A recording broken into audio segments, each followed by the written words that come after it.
तुमचं नवीन वर्ष खोटं आहे. याची सगळ्यात मोठी ओळख ही आहे की बाकी सगळं तर जुनं आहे. मग वर्ष नवीन कसं झालं? कॅलेंडरची पानं फाडल्यानं नवीन वर्ष कुठून आलं? जेव्हा नवीन येईल तेव्हा सगळं काही नवीन रंगातच न्हावून निघेल. असं थोडीच आहे की फक्त वर्ष नवीन झालंय, हॅपी न्यू इयर, आणि चेहरा मात्र तसाच आहे, एकदम पडलेला, उदास, घाणेरडा, जसा 6 महिन्यांपूर्वी होता. जेव्हा नवीन येईल तेव्हा वर्षही नवीन होईल, स्माईल सुद्धा नवीन होईल, डोळेही नवीन होतील, कानही नवीन होतील, सगळं नवीन होईल ना. जेव्हा तुम्हीच नवीन झाला नाही तर वर्ष नवीन कसं झालं हे लोकांच्या लक्षात येणार नाही की हा अशा काय गोष्टी करतोय. अरे आम्ही काही करू किंवा न करू, वर्ष तर नवीन झालं ना. जा तुम्ही नाचा. तुमच्यासारख्या लोकांमुळेच तर जगाचा कारभार चालला आहे. तर हे 3चं 4 केल्याने काही नवीनपणा येत नाही.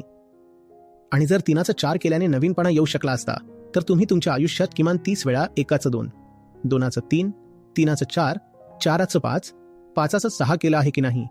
इथं जेवढे लोक बसले आहेत त्यांचं जेवढं वय आहे तेवढ्या वेळा त्यांनी 2चं 3, 4चं 5 केलं आहे. त्यामुळे काय नवीन झालं? मग हॅपी न्यू इयरचं रडदान का गाताय? नवीन वगैरे असलं गाणं सोडून द्या. हे पकरा की आयुष्यात काय काय चढलेलं, जुनं आणि घाणेरडं आहे ते हटवा.